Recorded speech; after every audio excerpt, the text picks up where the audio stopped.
When I tell my mind to let go and stroke my mind, who is doing the talking? Is it my inner thoughts? No, actually, if you tell your mind to let go and you stroke your mind, who is doing that? I am. I am conditioning you. Sometimes you do those things. Why do you do those things? It's because you heard it from Ajahn Brahm. And why do I say those things? I heard it from Ajahn Chah. Why does Ajahn Chah say those things? Because he heard it from his teacher, Ajahn Brahm. And it all goes back to the Buddha. That's where the buck stops. It's called conditioning. And that's why I was saying to someone in the interviews, this whole retreat, the talks in the morning, have always been about the same thing. Just let go, relax, do nothing. Saying the same thing over and over again, because what I'm doing, I am brainwashing you. And I get into your head until after a while you do let go, simply because I have you here at my command for the whole week. And don't think that these things don't affect you. It does. It's called advertising, marketing, brainwashing, conditioning. It's all the same thing. And I like telling people the story that when I was a young student, I saw this advertisement on television. This must be 1969, but I never forget it. It was for St. Bruno tobacco.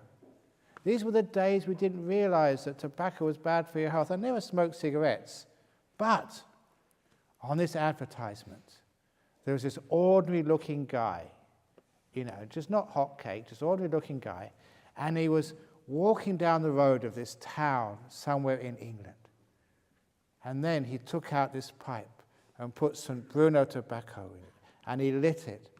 And the aroma must have been so erotic that when he passed the bank, this beautiful girl serving behind the counter smelt the aroma and was totally enchanted, jumped over the counter and followed this guy, waiting to do his every command. And then he passed a newsagent, and another beautiful brunette smelt the aroma, and she also followed him.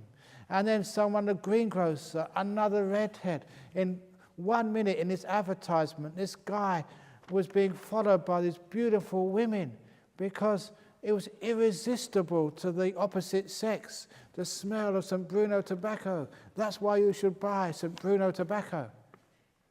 Absolutely ridiculous, wasn't it? Who would believe that? I did. I bought some. Only it didn't work with me. That's why I ended up as a monk. If it did work, I wouldn't be here, would I? But that experience taught me just how insidious this advertising is. How you hear something on TV, or like from a monk or from anybody, and it gets into your head, and it conditions you.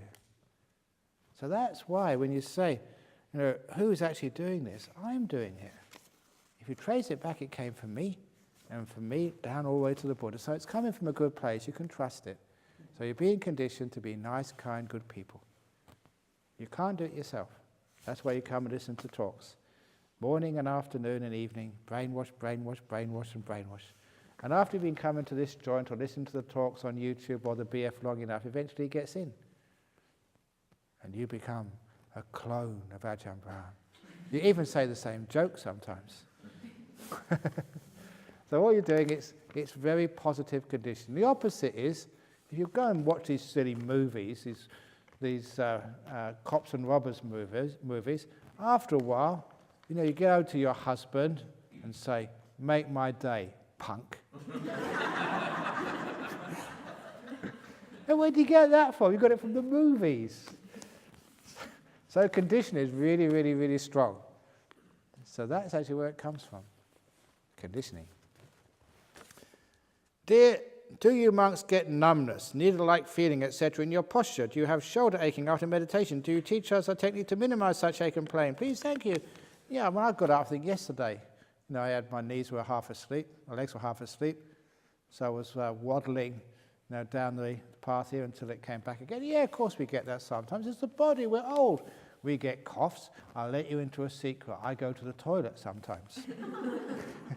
Yeah, we're normal human beings, so we get that. But As a monk, if you're meditating, just leave it alone. It's the body doing the body.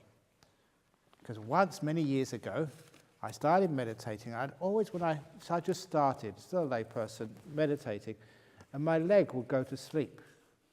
And I'd get very, very numb. And because I didn't know too much about meditation, I started to worry. I get anxious. I started to think, because if it's getting numb, it means there's no blood going to my legs. Well, if you get no blood going to your legs, it will soon get gangrene. If I don't move quick, I'd have to have it cut off. And I got very anxious and started moving. It's fear. And then after a while, I got so fed up with that. I mean, you don't get gangrene if you get numb. People, they can sit at home and watch the soccer for hours or a movie, and you're really, really numb. You don't even notice it. And you're okay, there's nothing wrong with that. But I realized it's just actually the blood circulation is not going to the surface of the skin where the nerves are. That's why it feels numb. It's perfectly healthy, nothing wrong with it. But one day I decided to forget all this moving business. I'm just going to sit here with the numbness, see what happens. And what happened was I was sitting there, it was numb, numb, numb. I never moved at all. Then all the circulation came back again. And it was perfectly normal. The interesting thing was I did absolutely nothing. And then it came back to normal all by itself. And many, many times that's happened. I realized this body is much smarter than I give it credit for. If it wants to come back, it will come back. It's not up to you. It's automatic. So the same way, if I need to cough, I just cough. If during this retreat you want to cough, please cough. Don't hold it back. Be natural. Because we've got something in meditation which we call the volcano effect.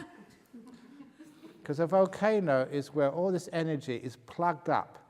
And so when it does blow, it detonates a whole mountain. And that's what happens with you.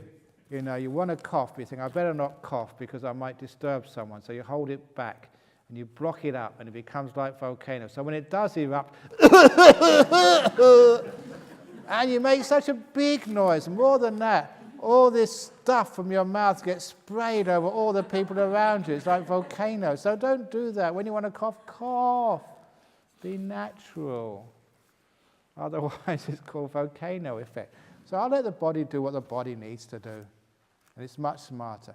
And I've told a few people, because people have this experience, they're meditating and the breath stops. Oh my God, I'm not breathing. If you're not breathing, that means you're going to die. And you start breathing very quickly just in case. You spoil it. If you don't want to breathe, don't want to have to breathe. If the body wants to breathe, the body will do it. You don't have to worry about it. Let the body look after your breathing. If it doesn't want to breathe for a few seconds, fine. Perfectly healthy. No worry. And then it'll breathe again. Or a few of you were telling me in the interviews this morning that some of you have trouble sleeping. You go back to your room, you lay down there, and you're just too energized. Great. Why do you want to sleep for? You can catch up when you get in your coffins. Then you can sleep as much as you like, and no one will disturb you. All it is just the mind is relaxed. It's not using so much energy, so it doesn't need so much rest. So you lay down there nice and peacefully. But those of you who have a little bit of insomnia, I've taught a few people it really works. Do that sweeping meditation technique. I've taught that before. It takes too long to actually teach here, and I haven't got that much time to do guided meditations. But Dania, you've got copies of that. A few people have already asked you probably. So you can always get a copy from Dania. She's a very kind lady to just sweeping meditations. And if that doesn't work on the tape, on Saturday you can do lots of sweeping meditation on the paths and everywhere else, because we're getting ready for our Katina ceremony. But that's not the real sweeping meditation. The real sweeping meditation where you sweep through the body with mindfulness, relaxing as you go along. And that's so good for a person who can't sleep to go to sleep at night. And that's an old Buddhist meditation, working out from the body, from the toes, the feet, the ankles, the calves, the knees. One by one, you feel your calves, feel all the sensations there, and then you relax everything with kindness. And because you're mindful and aware, you find the feelings change. They move towards a feeling which you can recognize they're going more relaxed. And just with a little bit of practice, not much, you become really skilled at relaxing parts of your body. Now your knee, you can feel any sensations there. And it's usually kindness relaxes things. You get kind and loving towards your knees, and you feel the sensations change, and it all relaxes, and all the tightness and tension vanishes. When you relax it as much as you can, then you go to your thighs, your bottom, up your body, little by little, even your organs inside. It's amazing what you can do. Maybe you have irritable bowel syndrome. So you look at your bowels and you just relax them. Because you can feel the sensations, and after a while, you have that way, that sending kindness to those areas to relax even places where most people can't relax inside of yourself.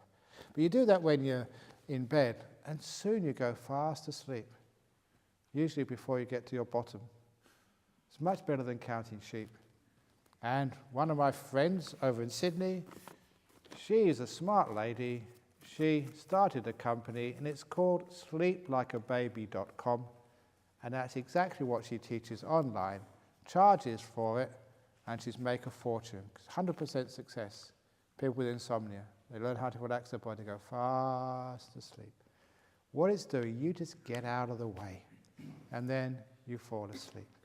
You try to fall asleep, like I was saying all week, doing things, making things happen, and you can't do it. You get tense. You can't fall asleep. Try to meditate, you can't do it. Leave it alone, relax, let it go, and it's easy.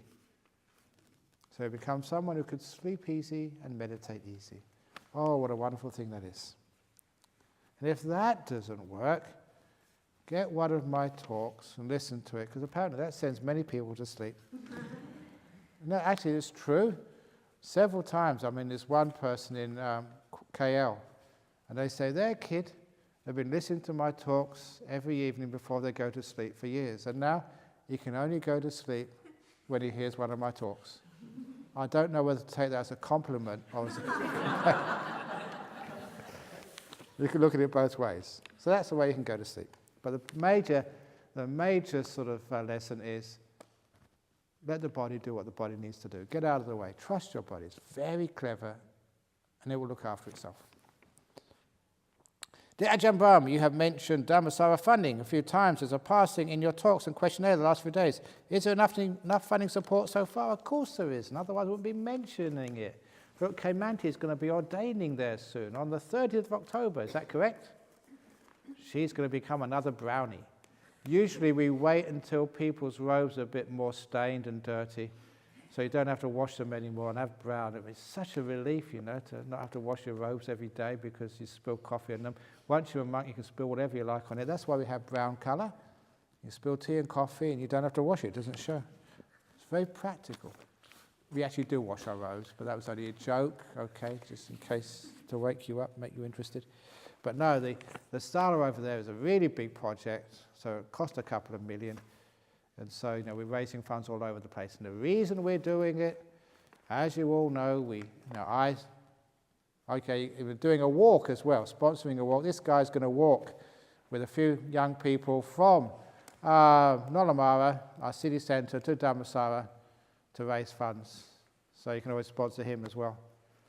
And the reason we're doing that is because to raise funds, because now we've got more and more people want to become nuns, and we haven't got the space for them. So we've got to build accommodation and a sala, a hall for them.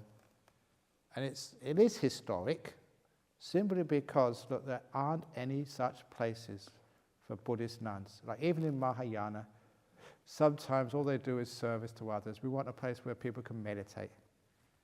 So, it's for a long time now. I told you how we started that place. How we got that $250,000 donation, to start to buy the property. And after we got that money, we started looking for a place. And I was going around with a couple of people looking for a place, and they saw this 30 acres somewhere. And as we went down the road looking for this 30 acres, we passed this big sign, 583 acres, a virgin bush, which hasn't been developed. And I said, let's have a look at that. They said, no, we'll never be able to afford that. So we saw this straggly, uninspiring, flat, ordinary, surrounded by houses, piece of 30 acres, and I said, no way. Say, let's have a look at this one. We can't afford it. It doesn't cost anything to look. So we went inside. It was beautiful. It was gorgeous. I said, that's what I want. So we can't afford it. Never mind about this. Because it was being auctioned. And so we collected all the money we could. Pledges, people who were going to give interest-free loans, see if we can get a bit of money from this account and that account, borrow from the monastery, borrow from the city centre, borrow from anywhere. And when we worked out how much we could afford, maximum, really stretching it, having to cut back everywhere else, was $600,000. That was our limit.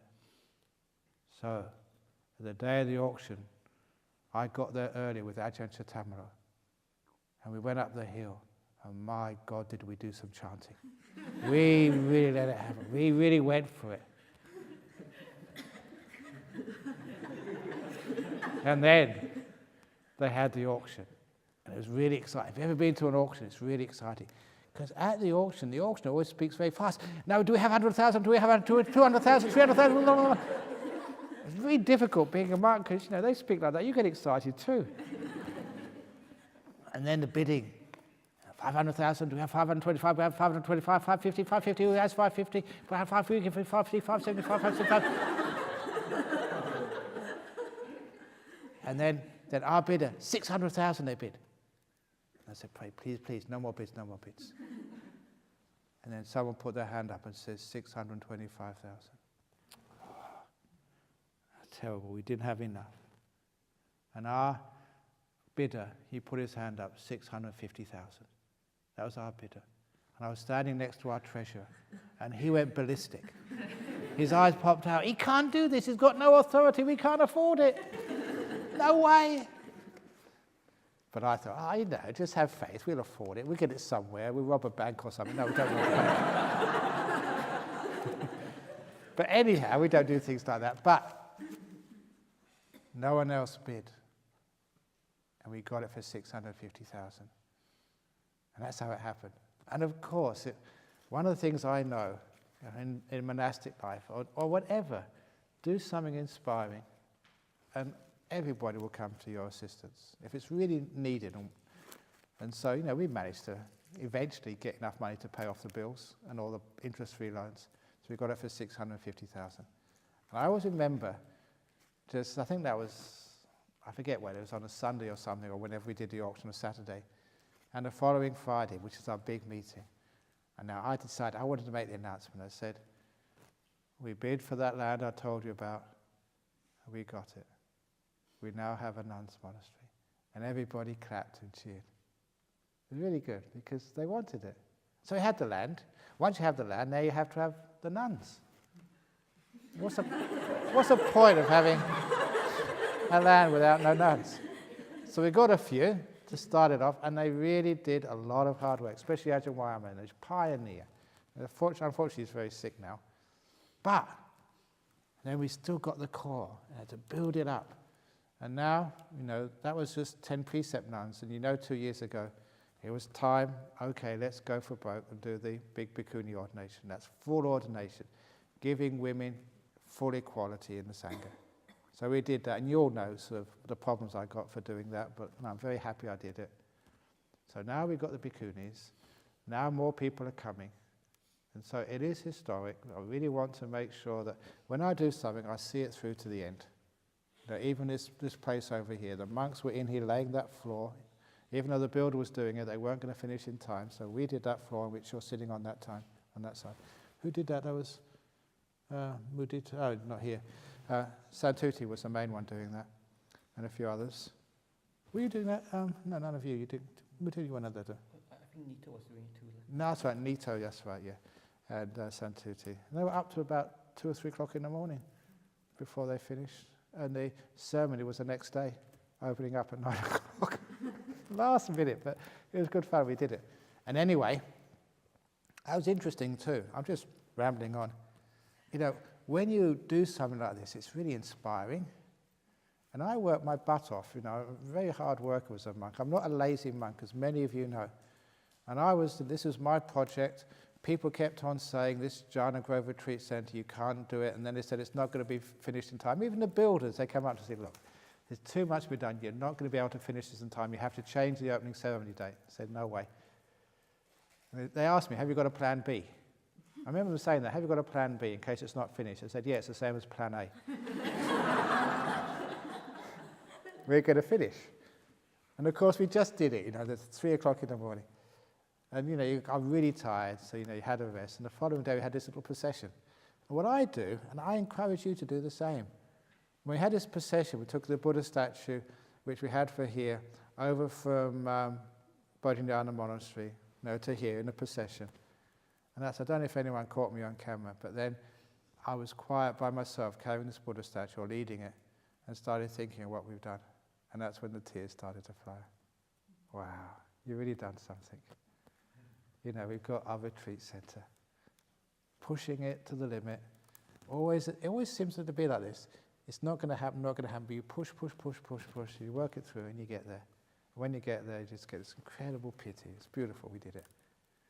So I always make sure you finish things to the end. And Nuns Monastery, which you're going to go to on Saturday, it's a beautiful place. It's actually much better than Bodhinyana Monastery visually. It's a great place, and we really want to do that for women. So women can have their monastery. Independent, forest monastery, places, huts you can meditate in peacefully. You deserve it. It's about time. And then we really have a proper Buddhism, one that I can be proud of.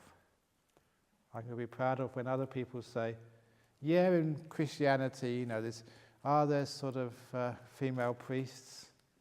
Can we ever have a female pope?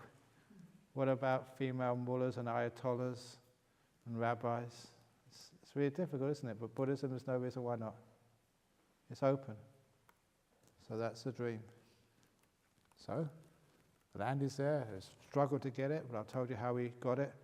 The first nuns, they really sacrificed themselves, burnt themselves out, getting it started. Now the next stage is putting up these big buildings. And it is historic. A real bhikkhuni forest monastery. Hasn't had one for, I don't know how many years, 1,000 years? Or whatever. And now we're starting it again. In your lifetime. That's what I call mega karma. You give a donation to the monks. No, look how fat we are. Yeah, it's true. I'm honest. So let's do something for the bhikkhunis, for the nuns, the women. So I've sacrificed as much as I can. You know that, so now it's your job. So yes, it's a good thing to do. Next question. Sorry, a question not related to meditation. When the mind readers read minds, they read images, general feelings or thoughts that they are formed into words, in which case they need to be masters of multiple languages to make sure what they read. No, you don't need to know different language because you read the thoughts. The thoughts are exactly the same, so you put it into your own language.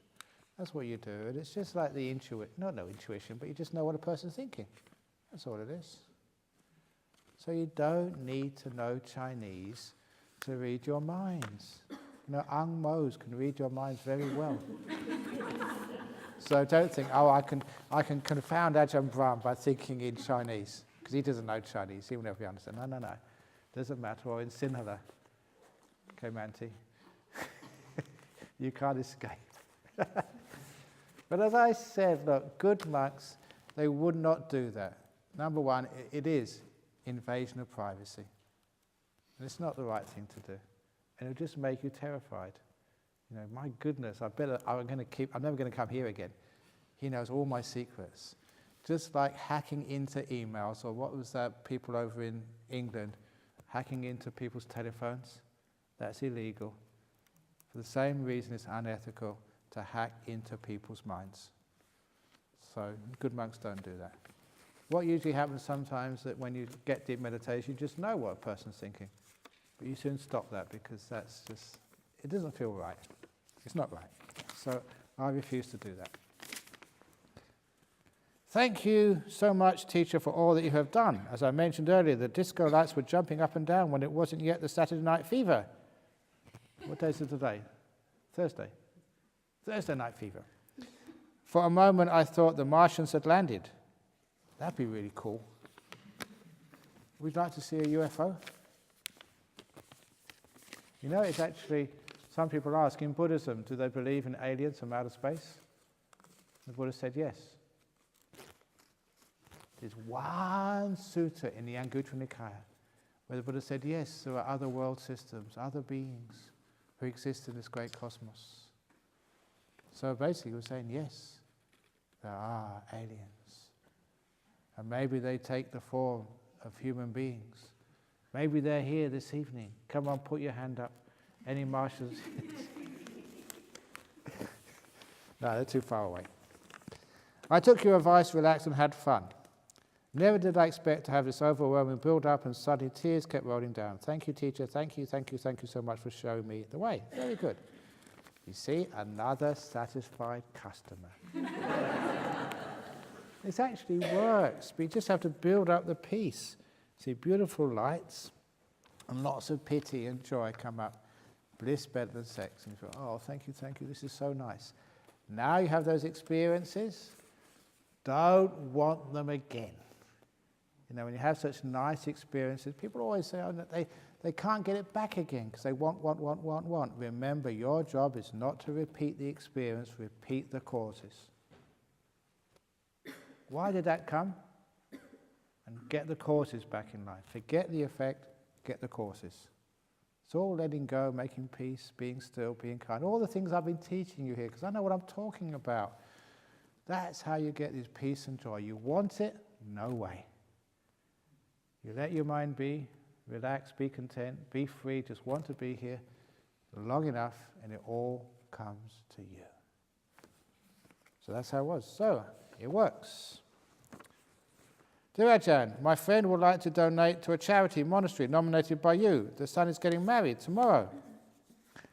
Nun's monastery. So, if his wife ever gets fed up with him, she's got a nunnery to go to. That's what they used to say in, I think, Shakespeare, when the kings got fed up with their wives. Get ye to your nunnery, they used to say. That's what they said. But no, that's a nice thing. So I'd actually do it to the nuns monastery. And you know, if you're going to get married, you may have kids. If you have kids, it's a place your daughter, if she wants to live the monastic life, can go.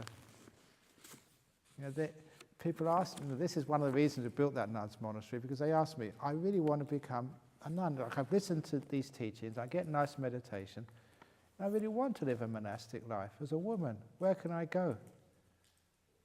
And that's one of the hardest questions for years. They say, there's nowhere you can go. Nowhere at all. Because there aren't those monasteries where you're respected, where you can actually meditate and do the same sort of things which we do at Bodhinyana. There's not the same opportunity. Yeah, you can get to a monastery and do social service and stuff like that. But where you can actually learn and meditate for a woman, monastic life, where can you go? So, if there's no place, you make a place. That's what we did here.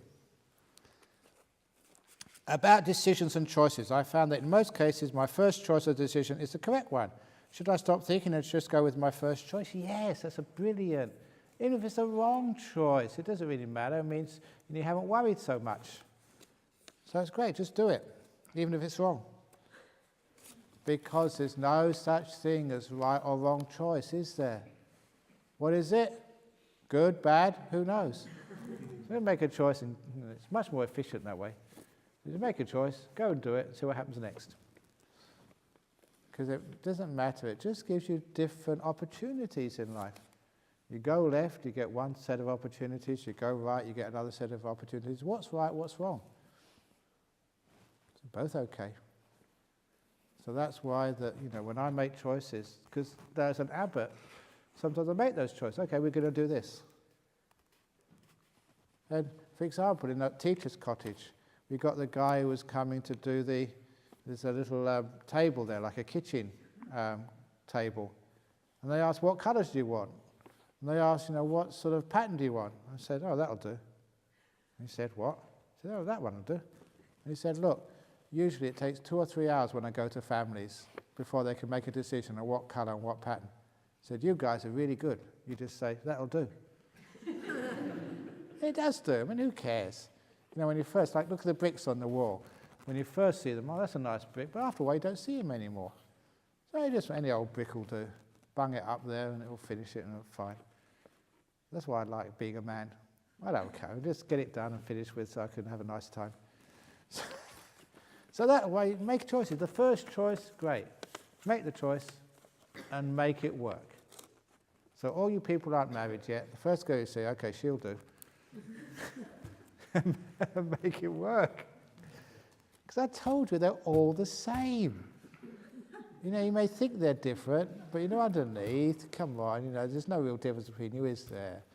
Girls are girls are girls. Boys are boys are boys. The differences are so minor. So you can make it work. You don't believe me, do you? Sometimes you think, what does a monk know about this? I know much more than you think. Anyway, so first choice is the correct one, so just go with it. Should I stop thinking and just go with my first choice? Yes. Is that wisdom, the known making the choice? Is that intuition? True. Actually, I read an article somewhere that people actually said that intuition, what you feel is right, is always, they've been proven, much more accurate than thinking about it and analysing it and making decisions. He said your intuition is more reliable. And they've done all this psychology research on this. And you know, they've seen that you make those decisions or you just follow your intuition, you consider it over a long time, you just make that first choice, what you feel, gut feeling is right. And then they find out what really was the correct decision. And I think something like 70 to 30, that first intuition is more accurate. It's so good, I think you should rely upon that. Number one, it works, it's accurate. And number two, you don't have to worry so much and spend so much time thinking and worrying and thinking and worrying and giving yourself a headache and cancers and dying young. I just do it, and it works. So intuition is much better. And I haven't mentioned this yet, but even these jhanas, I said this years ago, you feel your way into jhana, you don't think your way. That's a little saying, you feel your way intuitively, you know this is the right direction, and you go for it. You don't stop and think, should I do this, should I do that? What did Ajahn Brahm say? What did the book say? If you start on that path, you never get anywhere. Feel your way intuitively, you know. Do you know of any monastery near Koh Phangan in Thailand? This monastery is not that far away, it's on the same planet. No, I don't. It's years since I've been in Thailand. So I really don't know what's going on there now. So basically the answer is no. Go there and find out. Dear Ajahn, you talk about death. Yes, I am very scared. So you should be. I want to go home and see my family peacefully. I don't want to die in the air also. I prefer to walk slowly to heaven as I still need to clear my bad karma. Before I can go to heaven, please do not talk about death, love. Really funny. Look, there's nothing wrong with death. You've done it many times before. Only this time, get it right. Now, for those people who've got problems like that, get on the internet and just type in the 3 letters NDE. They're the near-death experiences. Because there's so much great stories there of people who've come that close to you know what, and they've come back afterwards. One of my favourite stories from there is this lady. She was on some operation and it all went wrong, and so she left her body. She died. And she was having such a wonderful time. She said, oh, this is much better than being alive. Really enjoying herself. She met this spirit, and the spirit said, it's not your time to die, you have to come back. And she said, no, I don't want to go back. And the spirit said, you have to. And she said, no way. And they had this big argument. And in the end, she wasn't going to go back because it was much more pleasant being out of the body and having died. And in the end, this spirit, whatever she called it, took her physically, as it were, and threw her back into her body on the operating table. And that really hurt. And she was just so upset at that spirit. And in the interview on the BBC, she said, now when I really die next time, I'm going to find that spirit and I'm going to scold him, I'm going to punch him. What he did to me is not fair. And the fascinating thing about that is everybody, without exception, has had near-death experiences, and there's thousands, tens of thousands recorded. After they've had that experience, they're never afraid of death anymore. Never. Because they know what it is. And it's actually quite nice. Please don't be afraid of death. Dying, you can be afraid of, but not death. Death is beautiful and peaceful. The dying process, that's a bit painful sometimes, but the death itself is beautiful and peaceful. If you don't believe me, die. And if I'm wrong, come back and haunt me. Ajahn Brahm is not like this, you told a lie. Or even better, just go on the internet and read the stories. So whoever wrote this, please read those stories on the internet of people who've had those experiences. Christians, Muslims, atheists, or whatever. Consistently, they say the same thing. It's beautiful, peaceful, being away from your body. Or, the other way, is get into the nimittas or jhanas when your whole body disappears. It's so peaceful and lovely, dropping this body. It's so heavy and painful, achy. And when this body vanishes, that's one of the reasons you get so much joy and happiness in meditation. This heavy burden of a physical body is let go of. And once you have those experiences, you're never afraid of death anymore. Never. In fact, sometimes you look forward to it as being free from this prison. So you're fine. In any way, as I told many people, if you really are a disciple of mine, you're not allowed to die without my permission. And I don't give it. So you've got to keep on going.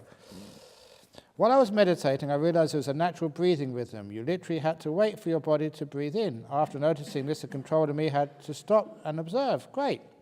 All this while I have been creating my in and out breaths. As this is a new revelation to me, I would like to clarify it. Brilliant, that's what happens. Your breath is so much easier when you just let it come in and go out without controlling it. You just leave it alone, it does it by itself. And then it's very peaceful and lovely. It's as if it's somebody else's breath. You know, you've got a sense of detachment from it. It comes in and goes out. You're just watching it and just so peaceful. It's nothing to do with you. You're not involved with it at all. You're not interfering with it. You're just watching it, and it's lovely. So that's what we do. We learn how to watch the breath, and it's so natural. It's beautiful. It's just like Ajahn Chah's simile of the still forest pool, sitting by a lake or a pond in the jungle and watching the animals play. If they know that you are watching, they won't play naturally anymore. But when they don't know you're watching, when you don't interfere with them, they play, and it's just so delightful. I remember just in the north of Thailand years ago, about 32 years ago, I used to leave a bowl of water out for the birds. It was in the jungles. It was just close to the Burmese border, and just basically wilderness for for a large area. And the birds would come. They soon found out there was water there.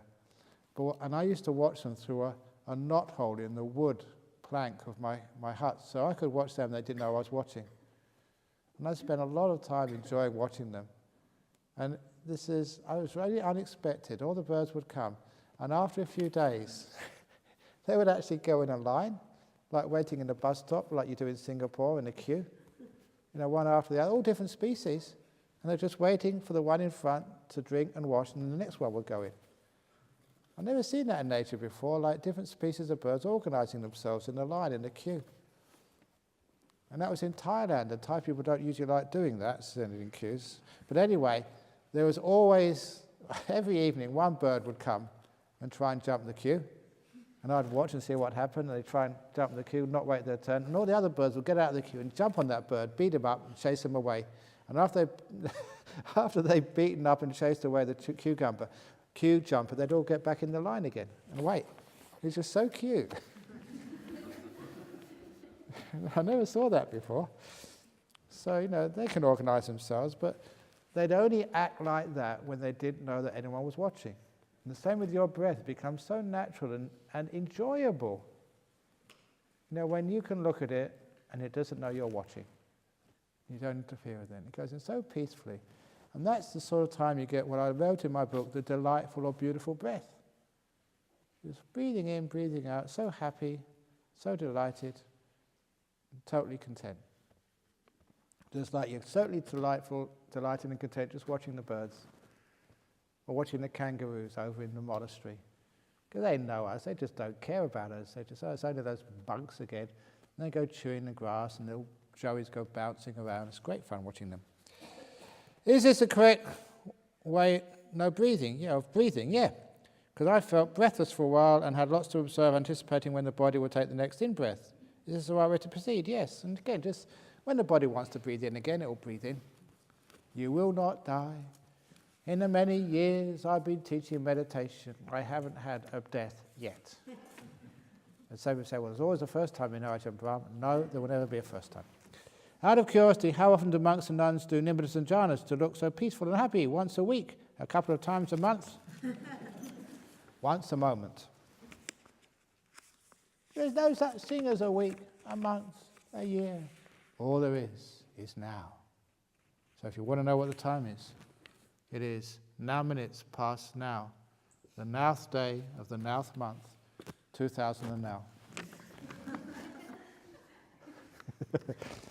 In lieu of the concept of reincarnation, how do we help our close ones, e.g. parents, wife, husband, etc., who are non-Buddhists, to have a good rebirth?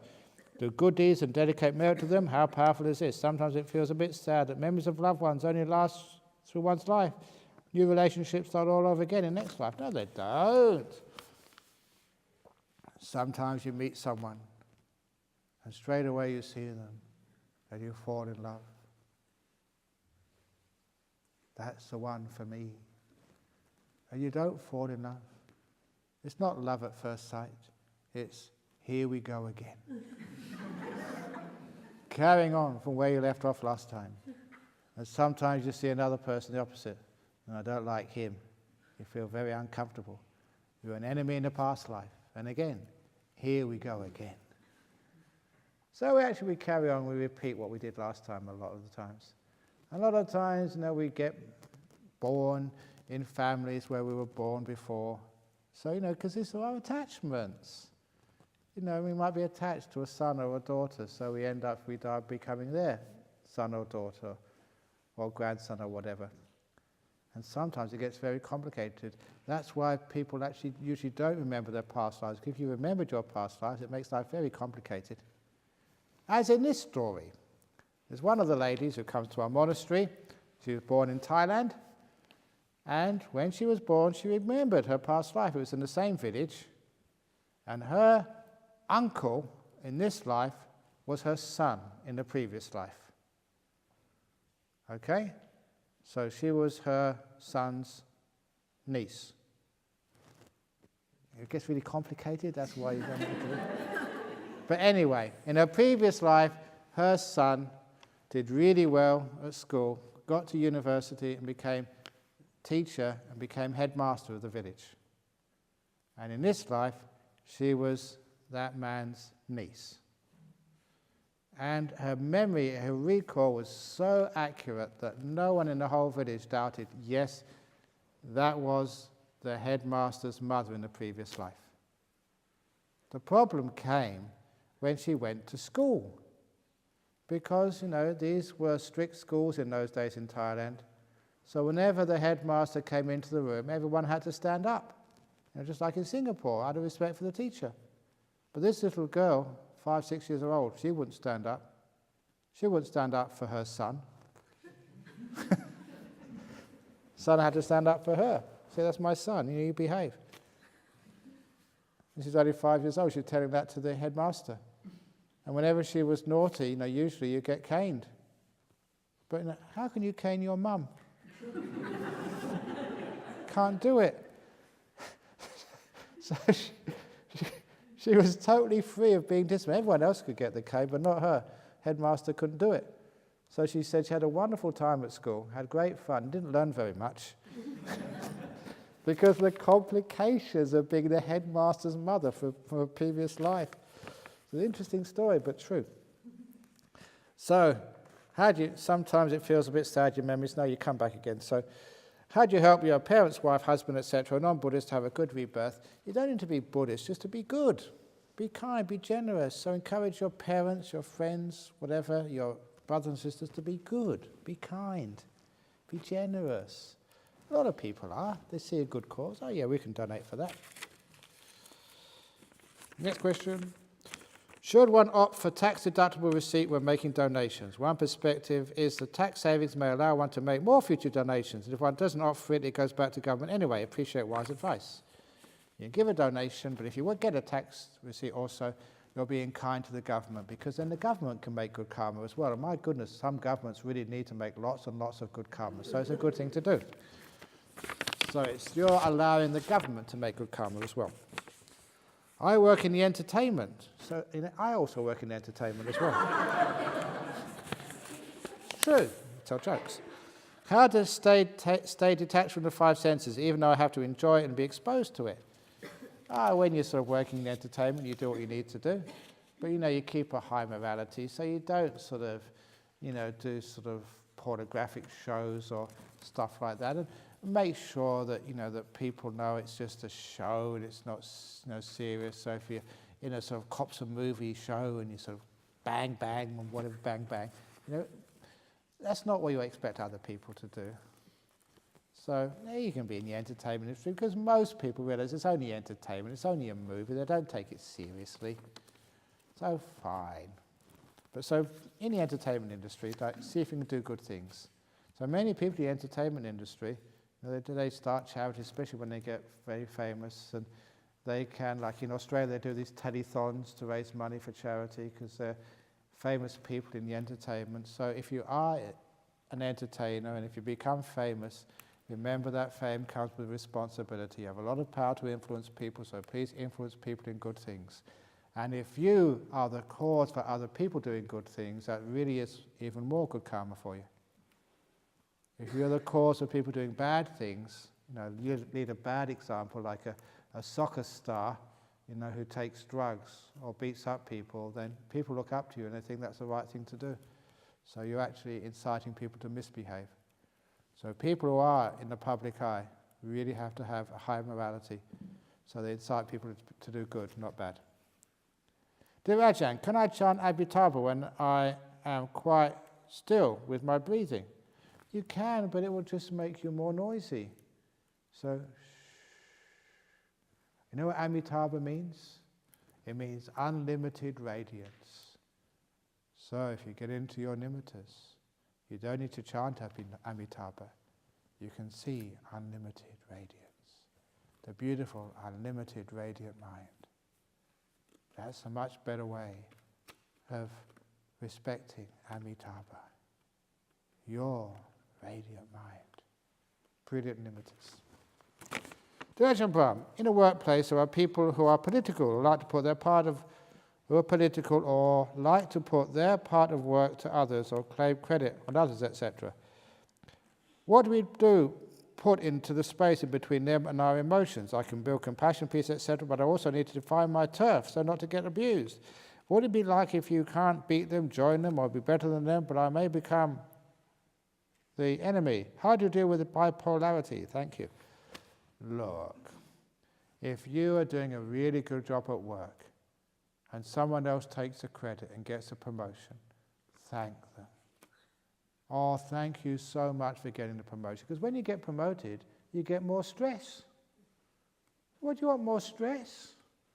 Don't think you get more money, because no matter how much money you get, it's never enough, is it? But stress, you've already got too much. So let the other person get the promotion. Don't be stupid and want the promotion yourself. Wise people, people who are smart, say, no, I don't want the promotion, you take it. They get the stress and they die of a coronary young. And you're happily working, you don't have stress, so you don't have to waste all the money on on psychologists or on health problems. So actually you make more money. If you get the promotion, they're only giving you more money as a bribe to stress yourself out. So I say, don't go for the promotion, apply for the demotion. It's much more fun. So if they want to take credit for it, stupid, you can. That's why I say all the talks I give today, it's all Ajahn Chah's fault, nothing to do with me. I don't take any credit at all. All Ajahn Chah. When you close your eyes to meditate, what colours do you see? Pitch dark, rainbow, bright, sunlight. Actually, just when I close my eyes, I don't see anything. Gone, finished. No colours. That's my favourite colour. The colour of emptiness, of space, of nothing. There is one proven hypnosis technique called the reprint. That's regression therapy, I think, which allows us to go back to the past or even past lives to address the root cause behind our fears, lack of confidence, hatred, anger, lack of love, etc. They tap into our subconscious mind. What do you think of such techniques? Do you recommend that Buddhists practice it? What is the difference between this and meditation? Okay, yes, it can be done. You can do regressive therapy where you can be taken back into what you think is a past life. Sometimes they're real past lives, sometimes they're not. But whatever, it tends to work. So you actually, you come out of that therapy and it does seem to have very proven therapeutic value. Some of the old things which you used to do before don't happen again. You get better, basically. And I remember our president this year, Dennis, he does that as a side option. He's really interested in all sorts of weird stuff, which is why I became a Buddhist. But he went to this seminar. This is a really nice story. He went to this seminar in Sydney for hypnotherapists. And he told this story of this young girl from, I think she must have been from Brisbane or something, but she came all the way down to Sydney. She was maybe 18 or 19 and suffered from anorexia. Really big time. The doctors, the psychiatrists couldn't treat her, and basically her mother took her to see the hypnotist out of desperation. Nothing was working.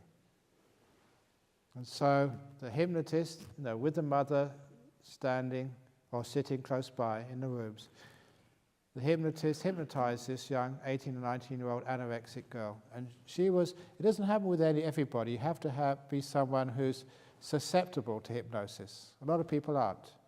Doesn't matter how good the hypnotist is, you just can't go under. Some people are easy to hypnotize. And she was one of these people easy to hypnotize. The very first session, we went deep in, and she recalled her previous life. It was the cause of her anorexia. It was obvious, because what happened in her previous life, she was the younger of two sisters in Australia. And both sisters fell in love with the same boy. The eldest sister was more attractive, while she was very plain. But they both fell in love with the boy, and boys being boys, he chose the more attractive sister, her elder sister, and married her. And the younger sister was heartbroken, was devastated. So much so that she killed herself, committed suicide. And then she was reborn in this life. And she was trying so desperately hard to be beautiful because her lack of beauty had caused her such immense suffering to the point of killing herself in her previous life. She had this will to be thin because she thought that was going to be attractive. That was the cause. But the amazing thing was when she was telling this story, the mother, not under hypnosis, just observing, went hysterical, sobbing and crying. And the therapist had to look after the mother. The kid was okay. And when she settled the mother down, she said, "What was wrong? What happened?" And the mother said, "I was that sister. I never told my daughter this, but all the details were accurate, perfect. I had a younger sister. We both fell in love with the same boy. That's my husband now. And my younger sister killed herself. Now she's been reborn as my daughter. To be close to that man she couldn't marry at least she could be his daughter. Came into the same family. And there was just such an emotional shock. And there the two sisters were now mother and daughter. Now that makes a lot of sense, and that was actually true. It's fascinating, because we tend to get reborn where we want to. You can't have that boy as a husband, you have him as your father. Because you love, you attract. And wanting to be thin and attractive made her anorexic. So sometimes it does work. And that was a real previous life. And of course, the mother said, we never said this to a daughter because, she was born after this happened. We don't talk about these things in the family. People who committed suicide. It's one of those secrets. Next, dear Ajahn, wow, in my meditation I can fly like Harry Potter. That's cool. But it is so difficult each time to bring up to this stage. I'm very happy. Thank you for your guidance. Whoever wrote that, great. You don't need to go on the aircraft back to Singapore. Very good. So remember, if you do go flying around, remember, don't go too high, because if you forget, then you fall down to the ground. This is a great old story. This is one of the commentaries. I don't mind, I'm just going over because it's the last time for questions for me. There was this monk in the time of the Buddha, and he lived up in the forest, a really good monk, meditated a lot, and after a while, he could actually learn how to fly. And so, he'd actually fly through the air, levitate, really. It does happen, very rarely, but sometimes it does. And, someone saw him. That's a big problem. If you do fly, keep it quiet. And someone saw him, and of course the word got around. The word got around that this holy monk could fly. And the word eventually reached the city, reached the king at that time. The kings, I always really want to see someone who can fly. Wouldn't you like to see that? Now, of course, you can't do that. He's like the king. The king got this power. So he sent, some emissaries to invite this monk to the palace so he could see him fly. And the monk said, no way, I don't want to go to the palace. I'm quite happy here. So they went back, and so the next time the king sent the army. So the poor monk had no choice. And the king was very nice, what he did, in his palace grounds, he planted a forest and a very simple hut, for this monk. So he could be in the palace grounds, but, when you're in the hut, it was like being in the forest. I once went to Chitlada Palace. For those Thai people, this is true. The king of Thailand, the present king, he wanted to retire at 60 and hand over to his son, and he actually built a hut in his palace grounds, planted trees around, so it'd be like a forest place, and his plan was to ordain as a monk, and he would not be able to stay in an ordinary monastery because, he's ex-king of Thailand, you have no peace there. He was going to live in this hut in the old palace, so he could live as a monk peaceful and be sort of protected. But it never worked out that way. But there was a monk who visited Perth a long time ago, Ajahn Brahm, one of the forest monks, disciple of Ajahn Brahm. He came here one day, and I sort of said hello to him, and he said, next time you're in Thailand, come and see me, because he was actually in this hut. So I had the good fortune of seeing this little forest which the king of Thailand built in his palace grounds, in which he had a little hut, which a monk could stay in. So anyway, this is what that king did. And so, the monk didn't really have much choice, but it was okay. It's just like being in a forest. But of course, he just got into the habit of every morning going for his exercise, flying up in the air. And he was just coming back from his morning flight one day. And that day, instead of like the servants bringing him his morning food, they had one of the king's daughters, this incredibly drop-dead gorgeous girl, a princess. And as that monk was coming into land, he just saw that princess, and he had just one moment of lust. That's all it took, just one moment of lust for this beautiful girl. And he lost his ability to fly and had to do crash landing. And that really hurt. And so he realized after that, because he couldn't fly anymore. That's how sensitive it was. These psychic powers, you've got to be very pure-hearted. So, after his meal, he packed up his bags and walked all the way back to the forest. And after a couple of years, he could fly again. He got it back again. But then he told the king, look, I don't care. I'm never going to leave here. Because it was just like 2 centuries in the palace. That's all it took, one moment of lust. So if you can fly here, be careful. Just you may see the food in the kitchen, and that's it. And fall down. When Venerable Sariputta was alive, he was the right hand of the Buddha. Now to us you are, with gratitude and metta. That's true, isn't it? That's the right hand of the Buddha. Very good. To Ajahn, if a man has been meditating in a hut, and after he had left a woman... it's a difficult one. If a man has been meditating in a hut, and after he had left a woman was to meditate in the same hut, could her meditation get affected by the male energy? Okay, so a man meditates in a hut, and after he had left, a woman comes to meditate in the same hut. Could her meditation get affected by the male energy? What I really wanted to know is there anything called male energy and female energy that negatively affects the meditation of the opposite gender? Many thanks. Not meditation, because meditation overcomes gender. That's why when we get to the level of the mind, the sixth sense, that doesn't have gender. 5 senses do, because we have a body, and the 5 senses are compared to the body. The sixth sense is androgynous. It's beyond gender, beyond male and female. So when you get into your female center, your mind is exactly the same as the male mind. The mind hasn't got gender, the body has. That's why we have things in common. That's why women can get enlightened as well as men. Because not the body gets enlightened, the mind does. The body is just this vehicle we use. And that's what we have in common. That's actually why we can relate to each other. That's why we can relate to animals, because they have the same mind. That's what we have in common.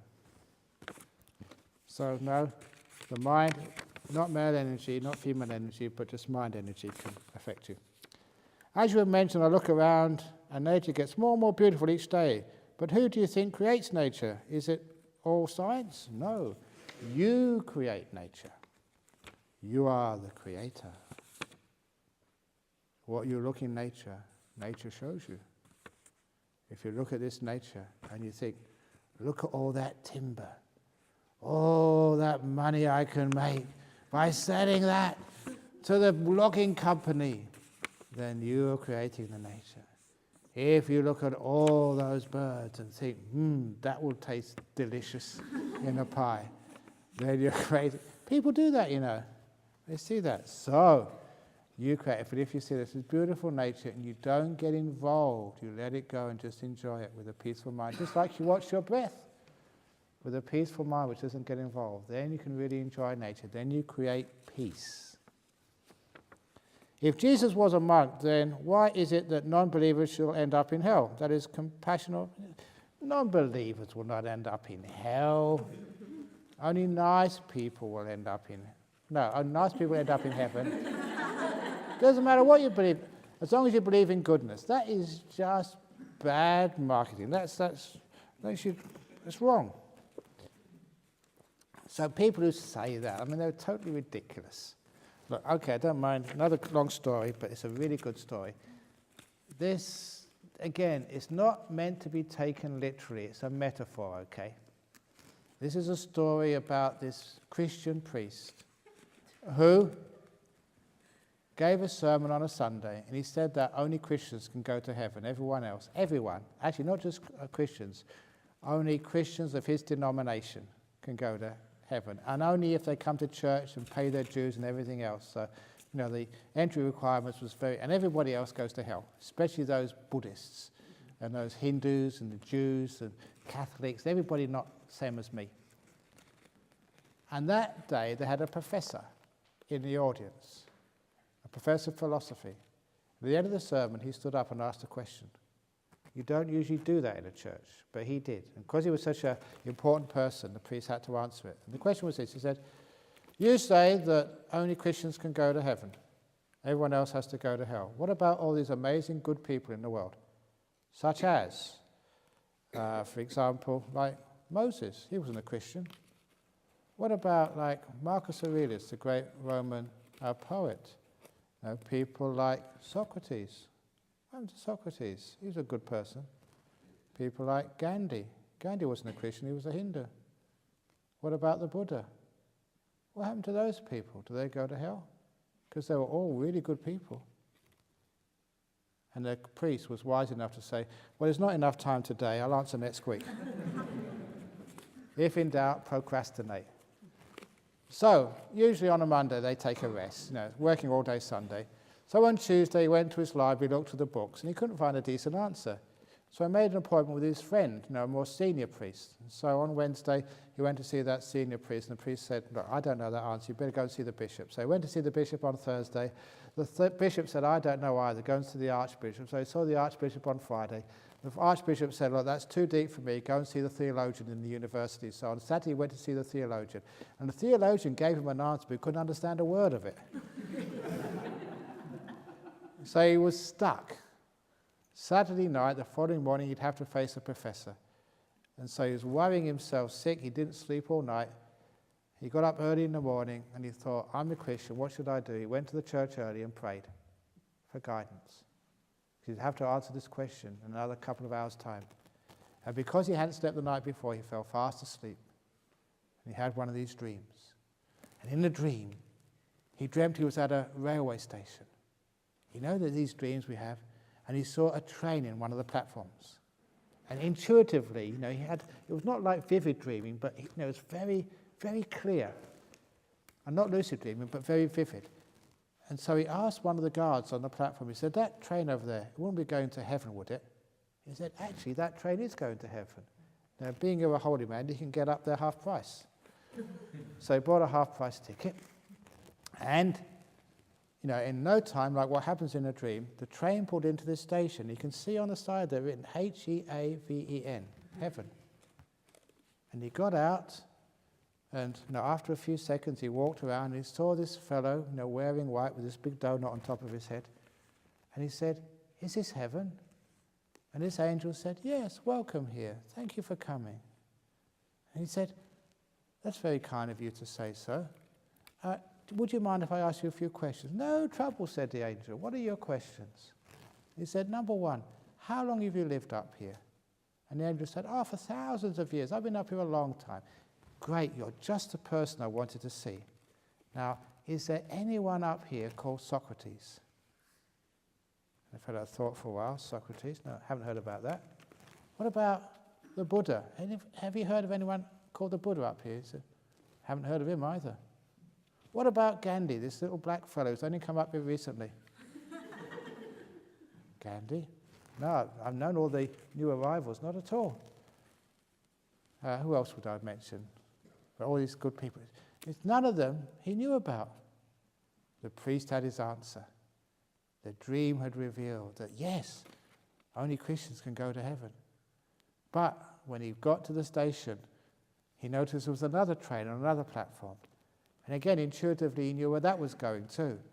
But he asked the guard on the platform, he said, where's that one going to? It wouldn't be going to hell, would it? He said, yes, it's going to hell. So he bought a return ticket. You can never be too careful.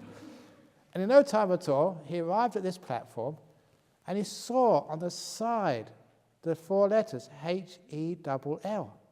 But the first strange thing, on that little sign were coloured balloons. And he got out, he didn't even need to search for someone. Someone came right up to him and gave him a big hug and said, welcome, come and have a cup of tea. Come and have, what would you like to eat? Are you from Singapore? We've got some really nice noodles. Or do you like fish and chips? What do you like to eat? He said, look, have a sit down. You've been travelling a long time. Look, sit down, I'll give you a foot massage. And this fellow was so kind, even kinder than the angel in heaven. And so this priest was really concerned. He said, look, slow down a bit. And what's this place called? It's called hell, welcome. He said, look, this is weird. How long have you been up here? I've been up here for ages and ages. Look, you sure you don't want a cup of tea? And he said, look, I'll have a cup of tea later, but you've been up here a long time, and this place is called hell. Is there anyone down here called Socrates? Oh, Socrates. He's such a wise person. How about Gandhi? Oh, he's a recent new arrival. We're so happy to have him down here. What about the Buddha? Oh, He's incredibly wise and compassionate. He's probably the most famous person down here. And the priest was saying, now this is really weird. Because according to my religion, these people should be in hell. But according to my religion, hell should be a place of torment and anger and pain and suffering. And this person he met said, oh yes, it used to be like that before the Buddha came down here, Socrates and Gandhi.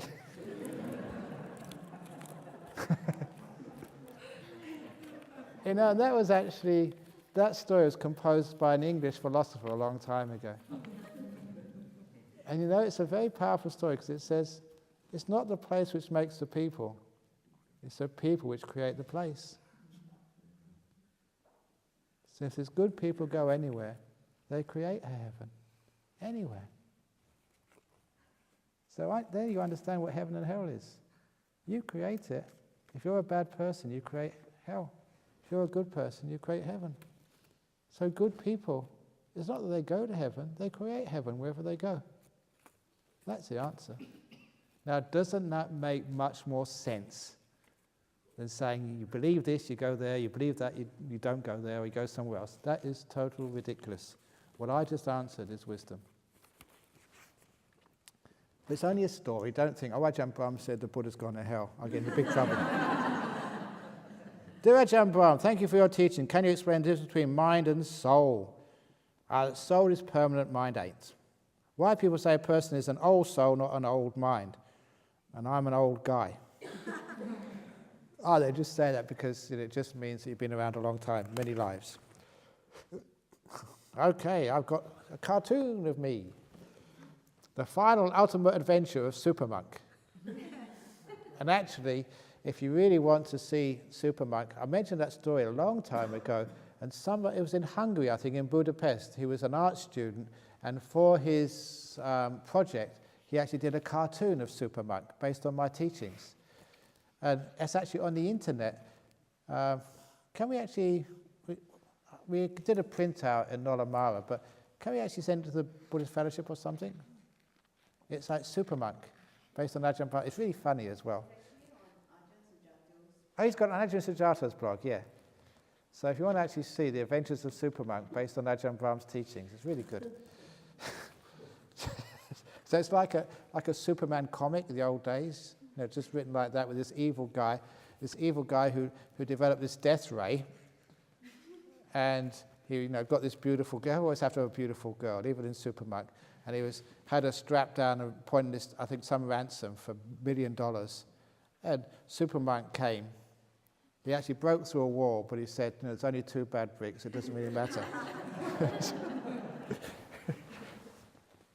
And then he said, well, just because you invent a death ray machine to destroy the world doesn't mean you're a bad man. You're just a man who's done a bad thing. Had all these quotes in there. It was really funny. And in the end, he said, well, actually, it's amazing what you've done there to create this machine. You've got a technological wizard. And this bad guy said, really? I'm that good? That's amazing. I never thought I was good. You're the first person who really liked me. And at that, so the bad man became a good man. But they had to call the police to arrest him. But the Supermonk said, oh, remember, let go. And the police said, oh, he told us to let him go. Okay, he can go. And they all live happily ever after. And that was the first episode of The Adventures of Supermonk. It was really funny. So, we did print it out and leave a copy in the library at Nolamara. It's probably been nicked by now, but anyway. Anyway, here's the final ultimate adventure of Supermonk. Once upon a time, there was a fat and happy monk. No, there's more than one fat, happy monks. And he's laughing here, said, I am fat and happy, yippee. One day, he went into his silent and still cave. I've got a still cave. And in no long time, he became enlightened. The end. The trouble with that story is you can't have episode 2. So anyway, thank you very much. I better go quickly because I'm wasting time. 4 Noble Truths of Letting Go. Please read slowly. The 4 Noble Truths of Letting Go. Everything happened the way it had to happen. Everything is perfect the way it is. What you resist persists. Mind over matter. If you don't mind, it doesn't matter. Thanks. Okay, very good. So please go slowly. Peaceful. Your teaching on Second Noble Truth is so profound. I agree with it. It's so profound, even I don't understand it. Yes, I do. When I meditate, I reflected on the three aspects of karma dhanha, bhava dhanha, vibhava dhanha. That's craving for the five senses, craving to be or craving to annihilate yourself. I found the origin of why meditation is such a struggle. As soon as I let go of the desires, I go into a peaceful state of mind, then it leads me to the third noble truth, even peaceful state of mind. It is impermanent, rises and falls. Everything rises and falls, but if you go into a peaceful state, when it disappears, it gets even more peaceful. And that disappears, you get even more peaceful. The more it disappears, the more it vanishes, the more happiness you have left. What happens when we die? I am interested in the process of rebirth. Wait and see. I've got to be quick because I'm just doing one-liners now because it's really late. The day before, I lost control of the body, and it was quite overwhelming for a first experience. Well done. The questionable part was, why do I not experience the same for the head? It is like the Cheshire Cat's head not disappearing. Maybe it's because the heart beat too fast and disturbing the process. So a lot of you disappeared. So that was a lot of fun, overwhelming. So if you can go what they call the full Monty, the whole hog, lose the head as well. Brilliant. Because a lot of time that's where we think we exist for a lot of people. So because we think we identify with the head, and to prove you identify with the head, what picture have you got in your passport? Have you got a picture of your feet in your passport? You know, everyone's foot is different. So really, you could just as well have a picture of your foot. And a person who is an expert on feet would say, yeah, that is your foot and no one else's, as you get scanned by the scanner at the airport. We only have the face because that's what we recognize people by, their face. That's because this is what we identify with. We just got into that. We're face people. That's why, what do we do to actually social network? It's called Facebook, not footbook. If you really want to start a new internet company, do footbook or nosebook or something instead of Facebook. But anyway, the face is what we identify with, and so that's the last thing which disappears. Also today, for the second time, I saw blue light, but unlike the first time, it was clearer. I thought it was either blue or white, then the white light appeared together with the blue. So is this normal? Same mind, two nuances? It's normal, it's good. I mean, you're getting some nice lights coming up. Doesn't matter what colour they are.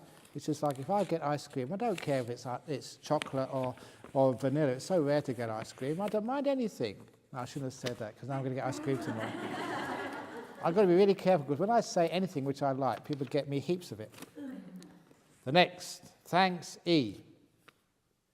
E what? Is it E.T.? Christians believe in God the Creator. What about Buddhism? How did it begin? It began with you. You started it. You are the Creator. Even the Bible says, be still and know that thou art God. That's in Psalms. So sometimes a bit of Buddhism actually did creep in there. Be still. Meditate and know the truth of all things, that you are the Creator. In other words, it's your fault. You mentioned about letting go and expecting nothing in return. However, I believe you mentioned about aspirations, setting aims, and craving for silence and peace in meditation. Please explain and elaborate the difference. Okay, there are the four aspirations. The four aspirations. First of all, there's inspiration. And inspiration is when you get interested in something and you want to do it. And after you get inspiration, then you get aspiration. You get inspired and you want to do it. And then, of course, you get respiration.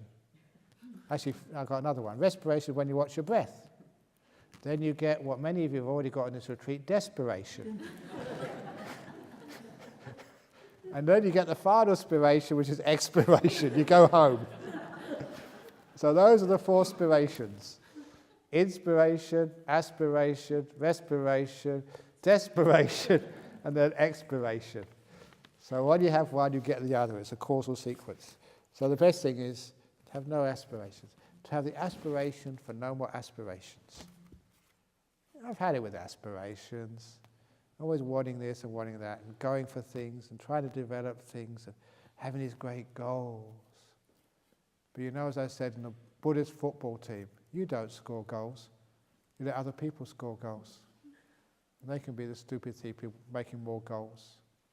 I don't want to be promoted. I want to be relegated out of samsara, to disappear out of the bottom of the league, so you never have to play on a pitch again. Finish, done, the end of samsara. So, there we go. That's my questions. Or you haven't got another one, have you? Ajahn, what about the four Iddhipadas? I've heard you talk opposite. The four Iddhipadas. You will have to come to the retreat next time to hear that, because your time is up. No, I have heard you talk about those. I was trying to get away with that question, but it didn't work. Okay, the Iddhipadas. This is actually where you have some sort of goal, but really the right goal is the goal to stop. The effort to say no, to renounce. Not the goal to do more things, but to stop. That does take an effort. You set up this aspiration, if you like, to actually to come to a retreat. Now you're here. Now you're sitting on your chair. Stop. And that takes a lot of what we call virya. It's not just effort, but it's what called, as I give many talks in Bodhinyana monks, it's called heroic effort. Because vira is a word for a hero in Pali. And it's connected to virya.